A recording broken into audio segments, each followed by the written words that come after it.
Bismillahirrahmanirrahim. Welcome to this another course of circuit analysis 2. In this course, we will study some basic concepts of electric circuits that are applied to some mathematical modeling of electrical circuits, as well as the filters and port-based networks. So this course is about a bit higher level of that things that you study in circuit analysis 1. So coming towards the contents of this current chapter and this current lecture. In this lecture, we will first see the OBE based and CLO PLO based mapping, weekly distribution, and suggested books and notes. So we will discuss these things, and after that we will discuss electric circuits and its component, the basic law of Ohm, which states that V equal to IR. So we will study it in detail, and after that we will also discuss the active, reactive, apparent power and real power and power factor, and then we will summarize the voltage and current dividend rule, based on which we will study the series and parallel resistance combination, and then we will know something about the components of a circuit that are actually branch, loop and node, and then we will study the Kirchhoff current law and voltage law and solve some numericals on these things. So this is in short your circuit analysis 1 course in brief. So coming towards the OBE assessment, we are having 4 CLOs and those CLOs are mapped with PLO 1 and 2, means these are basic engineering knowledge, understanding, and then some definition and application. Okay, so we will know the parameters of circuit, etc., and independent sources, mutual inductances, transformer, and then we will know the S domain and frequency domain based analysis, which is the mathematical modeling of circuits. And after that we will study the two-port networks, in which we are having 4 different types of networks and their parameters, and after that we will do some research and we will explore the filters and their frequency responses. So this course also needs its lab to be attended, because the lab will be having its MATLAB based application for filters, etc. So if you are studying the theory course, you should also practice on the filters in MATLAB for better understanding. These things will not come in the theory based paper, but these things will help you in your future. Okay, this is the weekly distribution for our course. In first we will be having a total of 4 quizzes and 4 assignments, but this 5 and 6 would be optional if you people are not do not have any you miss some quizzes or assignments, so you can compensate your CLO PLO based marking in these quizzes. So it is not sure that I will take this, but it is an option that we might go into these 4 and 5 and 6, but 4 quizzes and 4 assignments is must. This is our today's topic. So this is the first lecture, that's why we are talking about this thing. We will also study the magnetic coupled circuit in the second part of this lecture, but that is in the second part. So in this first part we will review the basic concepts. Okay, the books that I am suggesting is the circuit analysis by basic engineering circuit analysis by Erwin, but you can also study circuit analysis by Boylested, and you can download these material course contents from CA2 site of our university, and also from these other links. So explore your own links and let me know when you find something better. Okay, so moving in, electrical circuit and its component. These are some basic rules which I want you people to read, because these are already being learned in the circuit analysis 1. So So voltage in electromagnetic force or potential, that is expressed in volts. Current is the rate at which the electrons flow, and sometimes the positive charges that flow in conventional current. The electrical circuit is the part in which these electrons flow from a voltage or a current source. Also, conventional flow is from positive terminal of the battery to the negative terminal. Neutral point has zero voltage, but current does not sink here. So this is an important point which you will use in today's lecture. And after that we are studying this ground. That ground is a point where both voltage and current goes zero, so current sinks in it. So if we say this is a neutral point and here it is a current I1, so the same current I1 will be here, it will not sink in here. So I mean this by neutral point. Okay. Further, resistance is the opposition to the flow of current. Inductance is a measure of energy storage capability of coils in magnetic field, and it utilizes current for its energy. Capacitance is the measure of storage of electrical energy in the form of electric field. So capacitance is the measure of that thing. Impedance is the net effect produced by resistance, capacitance and inductance, and its vector addition is given by this equation, that Z is equal to R plus XL plus XC. So XC is impedance due to capacitance and XL is impedance due to inductance. Further, the open circuit has, these are basics that you people should know, but we are just summarizing it. Open circuit has 0 ampere current. So let's say if this is a battery and this circuit is open here, so we can say that no current is flowing through it, so I is equal to 0. A short circuit has 0 ohm resistance. So if we have this short circuit here, so we can say that there is no resistance and R is 0 and current is undefined for this circuit. Current is undefined. Capacitance makes a DC current based circuit open. So if we install a capacitor in such a circuit, this will make this circuit open and no energy will be dissipated. Okay, sources are all power sources. This is a very important discussion, so just have a look at it. Actually, when we supply some energy, that energy is in the form of time-based energy packets or time-based energy interval, and those time-based energy interval is actually W with respect to time is our P. So everything that we supply as energy is considered as a power source input. So voltage is actually a component of power and current is also a component of power, but we do not have any source that produces current only and voltage only. Every source must be a power source and its one variable should be kept constant and other should be declared. So P is equal to K volts into amperes. So now if the amperes are disclosed, this volts will be kept constant. So let's say we are having a 12 watt battery and it is 12 volts. So it means that it will supply 1 ampere current as well. So how can we say that it is just a voltage source? It is a current source as well for finite power. It is only in theoretical situation that we say that it is this much voltage, but circuit analysis is all theory, so we will always use voltages and currents and sources of voltage and sources of current. So everything is power based and theoretically current and voltage are formulated. Also, the total power has both active and reactive components. So when we talk about the usage of power, as in the previous slide, we can say that all these sources will produce power for both capacitance, inductance as well as resistance. So all the powers are having both active and reactive components.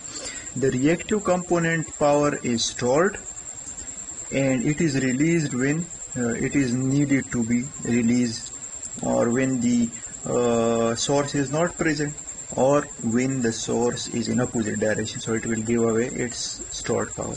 The reactive power is also known as quadrature power because it makes a 90-degree phase with the resistive quantity power. So let's say this is the current in a resistance, so IL will be at 90 degree to this IR. So that's why we say it is a quadrature power based component. Okay, now coming towards this Ohm law. Ohm law states that the voltage is proportional to the current that is flowing. More current, more voltage, more voltage, more current, keeping resistance constant. So this is a very interesting triangle. This will always give you the formula for Ohm law. So if you want to calculate V, so V would be equal to these two things, IR. If you are calculating I, so I would be equal to V by R. If you are calculating R, so R will be equal to V by I. So this triangle can readily give you this Ohm law if you do not know that V is equal to IR. Okay. Let's not discuss this joke. Okay. Now we are having some other quantities as well. So power factor is the actual power divided by the total power, the apparent power. So X R by Z, or it can be P divided by S, the real power divided by the total power. The power factor is also calculated as cos theta, where this theta is between the resistive component and the impedance. So this theta is giving us the projection of Z on x-axis, projection of this Z on x-axis. If this was not a projection and total axis was calculated, then it will be this, but it is not this. It is just like a torch that is from this side to here, so this will be only drawn like this and the extension will not be drawn. So this is the power factor. Also impedance is calculated as R square plus XL or XC square, so these things gives us this under the root. Inductive reactance is given by XL is equal to 2 pi FL, or XL is equal to omega L, where this is the angular frequency. Okay, the capacitive inductance is 1 over omega C, and C is the capacitance, L is the inductance. So these were some basics that I wanted you people to recall. Okay, now talking about the real, reactive and apparent power. Real power is the power which is being released through a resistance in the form of heat. So this is our P power and its unit is watt. Reactive power is the Q quadrature power, and it is stored in capacitance and inductance and again given to the circle. Also the unit of this is VAR, volt ampere reactive. Apparent power or the total power is the power that is being used by the circuit's component. So if the power is calculated for this as well as this, and it will be termed as apparent power S. So there is an example in this diagram.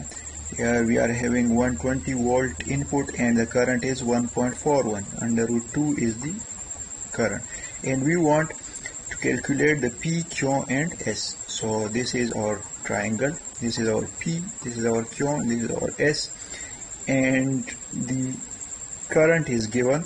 So using this current and the frequency or formula of XC, 1 over omega C, or XL is equal to omega L, we can calculate XC and XL, and after that multiplying with the I square we get the related power. So these are I square R 119, I square X 119, I square Z, this thing.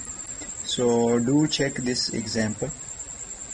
Okay, reactive power is denoted by Q and it is the imaginary part of this total impedance Z. The unit of this thing is this. Okay, total power has a unit of the combination of volts and amperes, so that's why it is volt ampere. If you remember, the transformers that we use in our household has this VAS kVA, so that means that it can give power to both resistances as well as impedances or capacitances load. So that's why kVA is used, because transformer can be used for any type of load, any type of output. A system is examined for total power and not just Q and P. So that's why we are built on VA, not watts or something else. Okay, this is a bit demonstrative diagram for this power factor. Power factor is actually the power that is utilized in the ratio of the power that is utilized in the form of heat with respect to the total power that is supplied to a circuit. So this is a horse.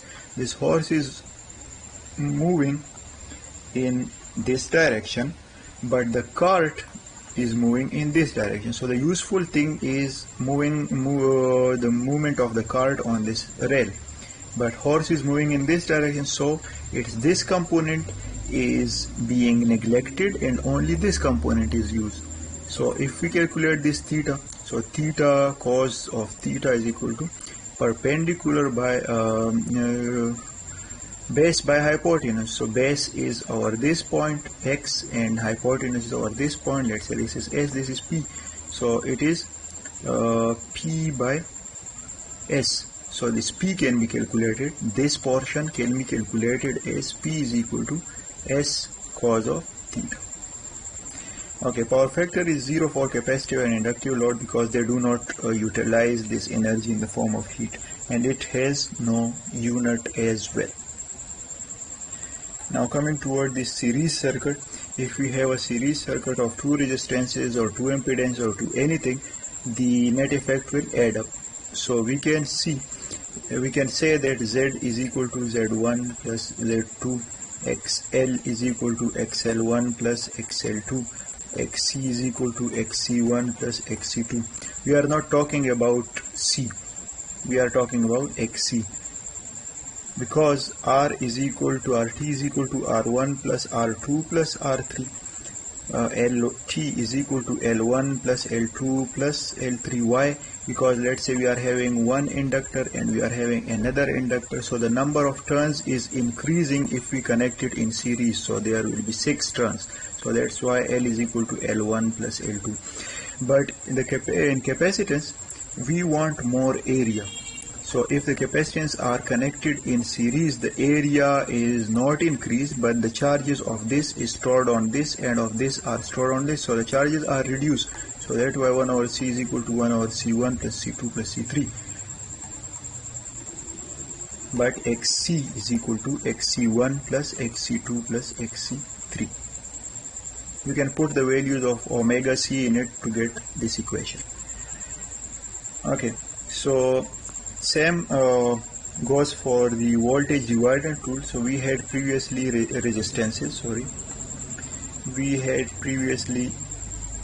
resistances, now we have some current and some resistance, so R1, R2, R3. So if we want to find the voltage in this, what will we do? We will have this component in the numerator, and we will divide all components that are present in this circuit. So R1 divided by R1 plus R2 plus R3 multiply by this whole voltage across these things would give us the V1.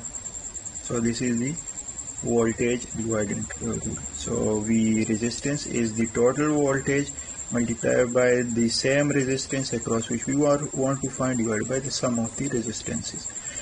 In parallel combination, the current divides, the voltage remains same. So V is equal to V1 is equal to V2, but current is I is equal to I1 plus I2. So this is current I1, this is current I2. So we can say that current in branch 1 is equal to resistance in branch 2 divided by 1 plus 2 into I2. So opposite is used. So this is the voltage dividend,